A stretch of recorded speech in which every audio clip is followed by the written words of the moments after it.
All right, everyone, welcome back into another NFL DFS video. Going to be giving you guys my week one preview here for the main slate, going position by position, giving you guys my favorite picks. Let's go ahead and get into it.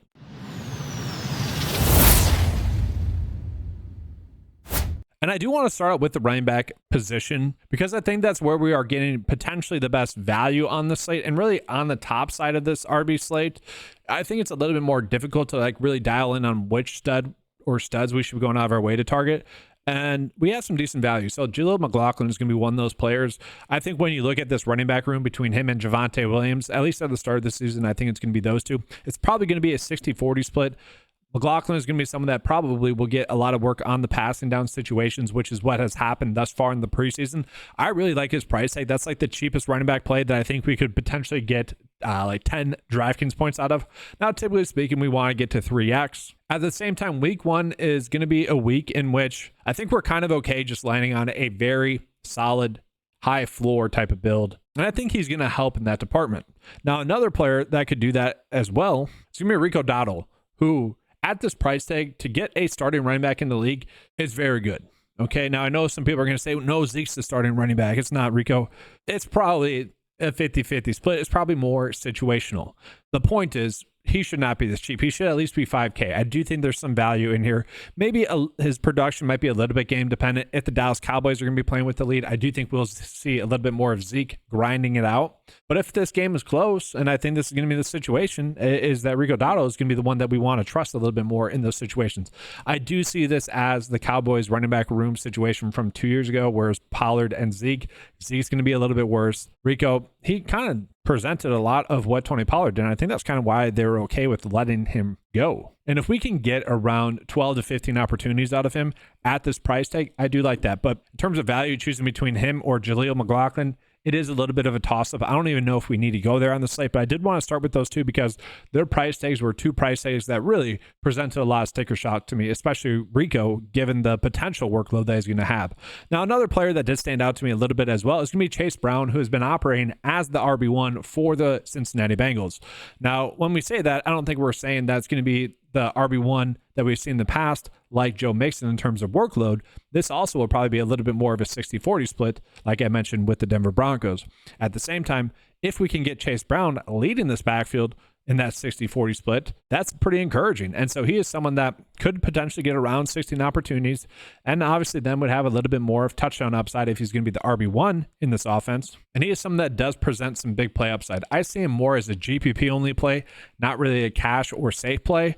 But at that price tag, another player that stood out to me price tag wise, because again, currently seems like he's going to be the RB1. Another one of those same situations, Jerome Ford as well, guys, who again, probably can get around 16 opportunities in this game. He is at a cheap price tag for a guy that's going to be the RB1 for the Cleveland Browns at the start of the season. We saw him average around 12.5 fantasy points last year in this similar spot. Nick Chubb is going to be out. We're not expecting him. So Jerome Ford is someone we can be looking at.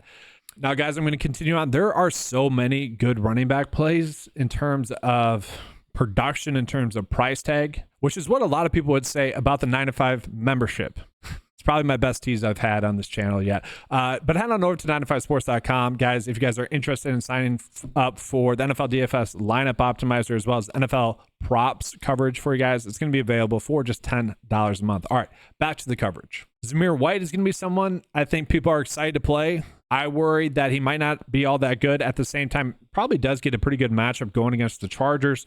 He could be in for a massive workload, at least at the start of the season. I do think as the season progresses, we'll see a little bit more of a split between him and Alexander Madison. And same could be said for this next player I'm going to bring up is going to be Devin Singletary. And Devin Singletary, price point wise, is probably my favorite running back play on this slate, which before I started doing the research for the slate, I would not have predicted. Part of the reason as to why I like it is going to be the potential workload, at least at the start of the season. I think he's going to be treated as a workhorse running back. And part of the reason as to why that is going to be because two of the backup running backs that both look good thus far this preseason, Tyrone Tracy and Dante Miller, are both currently nursing injuries. Now, they could easily be good to go by week one, and they probably will be. At the same time, at the start of the season, you are going to be playing players that you do truly trust. And I think that's part of the reason as to why they brought in Devin Singletary. And I think at this price tag, especially in this game against Minnesota, who that Minnesota offense might not be that good. Maybe the Giants have a chance to win this game. we might get a decent amount of work out of Devin Singletary. And for what it's worth, guys, all the running backs thus far for the Giants have looked pretty good in the preseason. I think that might be more due to their line. Their line playing a little bit better, or a lot better, I guess, than they did last year. Now, another player that I think we could potentially be looking at is going to be Najee Harris. Going against the Atlanta Falcons, maybe not the best matchup on paper from last year. I'm not too worried about the matchups from last year. We'll see if those still end up being tough matchups or not. Harris could be in for a big workload, though. Okay, you look at it, the Steelers are going to be without Jaylen Warren, which should mean that we're getting 20-plus opportunities from Harris at this cheap price tag. And it might be an ugly 20 opportunities, but we should be able to at least get 2x from Harris at that price tag. I think we're going to be locking in a massive workload there. So from there, we start to get up into some players that, I don't know exactly what we should be expecting from them.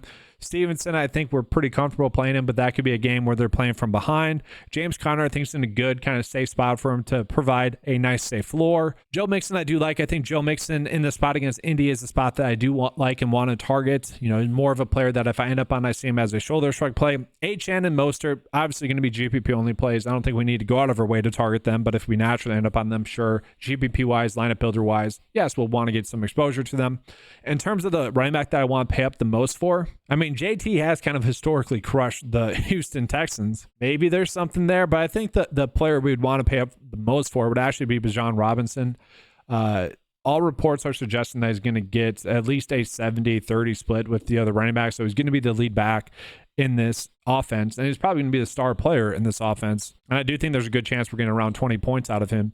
And at that price tag, I'm kind of okay with it. But that's the nature of the running back position. A lot of guessing spots. And so for right now, I think I do want to put in Zamir White into the flex, which if you guys have followed any of my best ball coverage, that is not something I like. I haven't really been hyping him up. I'm actually been saying he's a decent candidate for a bust option because I don't think he's all that talented. That doesn't really matter for week one if we're getting a good workload in a good spot against the Chargers. So we'll put him into the flex.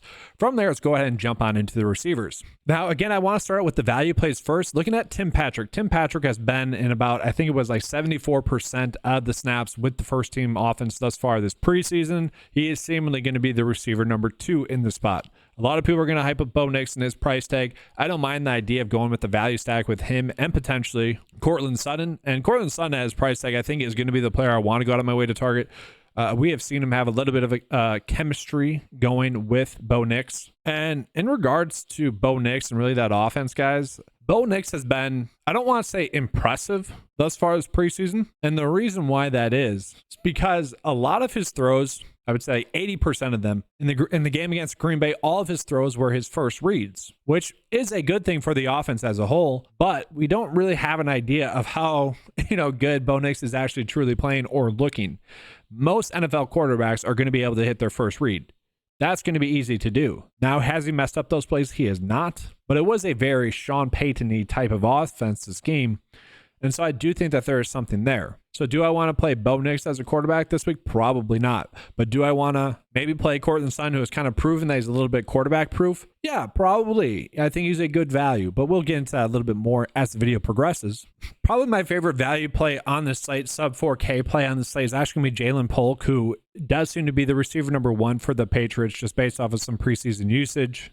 Now, they haven't been playing the veteran players, so we don't have a proper indication of really who the receiver number 1 is. And they probably are going to say that there isn't going to be one. But in terms of who's going to have the highest production at the end of the season, I do think it's going to be Jalen Polk. For what it's worth, Tyquan Thornton, min-priced. He's seemingly going to be a starter for them, at least at the X. That's what it seems like. So, value play there. But I think Polk has looked good thus far this preseason. They have made an effort to get him the ball in some design ways and some short routes because he's a good dynamic playmaker. I do think there's a good chance that we get 10 fantasy points out of him. I could easily see 6 catches for 40 yards. Something like that.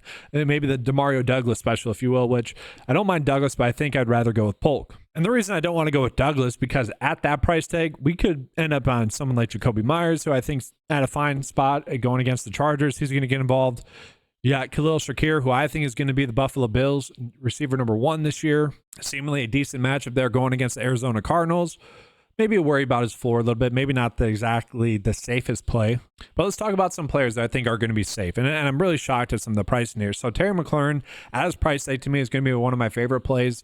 Jaden Daniels has been someone that has looked good thus far. in the preseason. We have seen McLaurin get involved in the preseason as well with the starters. And it's a decent matchup going there against Tampa Bay. And so I do think at that price tag, that is going to be a safe play that also provides just as much upside as we would really want out of any play. Calvin Ridley as well as someone at his price tag, I think is going to be a phenomenal option for us. He's going to be the receiver number one in this Tennessee Titans offense, especially if DeAndre Hopkins is not going to be good to go in week one. All reports are suggesting that Hopkins will be good to go. We'll see if those are accurate. But Calvin Ridley, there have been reports that it's going to be used like Jamar Chase was used in Cincinnati. We'll see if that comes to fruition. Obviously, last year's with the Jacksonville Jaguars really had an up and down season. It really kind of seemed like when he wanted to play well, he did, and when he didn't, it was very much hit or miss. Let's put it that way. But I do think Will Levis is going to present him a lot of deep ball targets, and there are going to be some design plays to give him the football. And I think just at that price tag, he's someone I'm happy to get to. Now, I will say I'm really surprised at the pricing for DK Metcalf. Also, DJ Moore, again, going to be someone that's in a good spot. Seems to have a good rapport going on with Caleb Williams. I will be treating him as the receiver number one in this offense. And he is someone that last year never seemed to be properly priced, and we were able to really take advantage of that throughout the whole season. I think that's going to be the case again this week. And so DJ Moore at that price tag is definitely very appealing to me this week, because from there, when we go up, I do worry about the safety with some of these plays. Keenan Allen's a little bit higher priced than DJ Moore. Nico Collins, I do like. I think he's going to be productive, but why play him when you can get basically the exact same play in DJ Moore, and you can get all those good cheap plays in Terry McLaurin and Calvin Ridley and feel pretty good about it. And honestly, guys, right now, let's look at this range. On the top end here, I mean, this is kind of brutal, right? Got to figure out the contract situation with CeeDee Lamb. I think he's going to sign. I think that's based off of all the reports. That's going to be what happens. Tyreek Hill is apparently good to go, just nursing a little bit of a hand injury.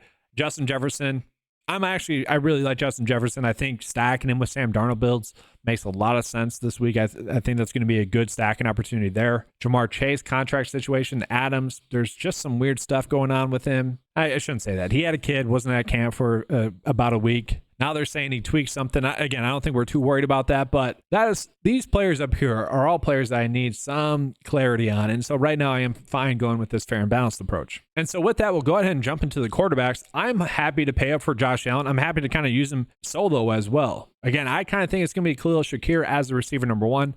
That might end up just being a guessing game the whole season, kind of like it was for most of the season with the Kansas City Chiefs. I think we could end up seeing a very, very similar season for Josh Allen this year that we saw with Patrick Mahomes last year. I think those are going to be very similar. So we typically would love to stack our receivers with our quarterbacks. The quarterback that I'm going to recommend just based off his price tag is actually going to be Anthony Richardson. And with him, I don't think we actually need to do that because he is someone that I am targeting a lot due to his rushing upside. We saw last year, he averaged a rushing touchdown per game. And that's not even true because in half the games, he didn't even finish them. He was an extremely efficient fantasy producer in the limited time that we saw him. The issue obviously will be the throwing, but he looked good enough. Obviously, says Michael Pittman Jr. there. JT could alleviate some of that as well. We do worry about JT, though, as well. Are those two going to coincide? But as it sits right now, especially with this build that I'm making, I probably will be looking at a little bit more of Anthony Richardson than really I thought as well. At the same time, Trevor Lawrence is at a cheap price tag. Tua, if you're playing Tyreek Hill, again, you're going to be able to pay up for him. There's a lot of value out there. We can easily do that. Geno Smith, you could stack with DK Metcalf at a very cheap price tag. Will Levis is at a very cheap price tag. Again, if you wanted to play him with Calvin Ridley, I'd be fine with that. I was actually, prior to DeAndre Hopkins getting injured, I was kind of thinking we'd have good spots there. And then this is the spot where I think a lot of people are going to get to. You got Sam Darnold at 5.2, not in a terrible spot against the Giants. You can pair him up with Justin Jefferson, get that stack together at a cheap price tag. I'm kind of okay with that. And then if you're going for like a value stack, you got Courtland Sutton, you got Tim Patrick, you got Bo Nix. Again, that offense has looked good thus far this preseason. It's been starters going against backups. Haven't really been able to gauge that. Haven't really been able to gauge Bo Nix play. It's not a bad thing that he's played well, but I think the verdict's still out on really is he a good NFL quarterback or just an NFL quarterback that was able to hit his first reads. And again, I'm not penalizing for that for him for that, but that is something to note.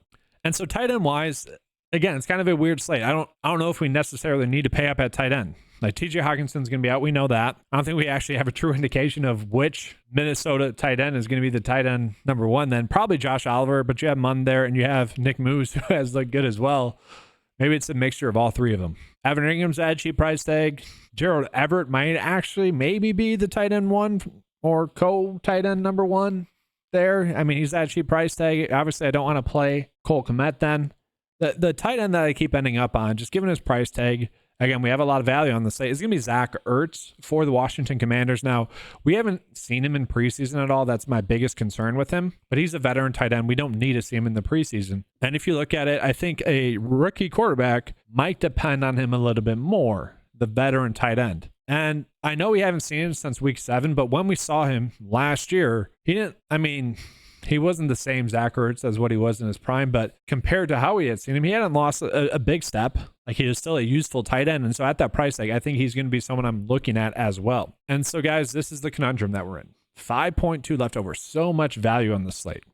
DST, you guys know by now, I don't really care. I'm just going with the lowest price DST. So where do we go from here, right? That's the biggest question that I have on the slate, and I imagine a lot of people are going to. In this scenario, I think it'd be fine paying up from Zamir White to go to Bijan Robinson. We still have a lot of salary left over, though, and maybe we can go up from Devin Singletary or Najee Harris as well. Again, I'd be kind of fine with James Conner in this situation. Or we can get to Joe Mixon and potentially go down from maybe Calvin Ridley to, I think, Cortland Sutton's right there. There we go. Christian Kirk is right there as well. He should be healthy by week 1. So that's the issue, guys, right now, is that I wouldn't say that week 1 is necessarily hard. I think my issue is that week 1's a little bit too easy. Now, in years past, week 1, 2, 3, 4, the early parts of the season have been extremely easy because you could easily identify the outliers that were clear outliers that are going to give you value, especially last year in week 1. I don't know if we necessarily have that for the main slate here. I just think we have a lot of players that are slightly too cheap and are in good spots. Now, again, guys, everything's going to be changing up until week 1. I'll be coming out with another video, so be on the lookout for that. If you guys want access to the 9to5sports.com tools, they're available for just $10 a month. Gives you access to fantasy golf, the NFL lineup builder. I should be coming out with the NFL DFS cheat sheet here before week 1, hopefully. And then we have all the prop tools available for you guys as well, all for just $10 a month. All right, thanks for watching. Good luck. And as always, let's keep cashing.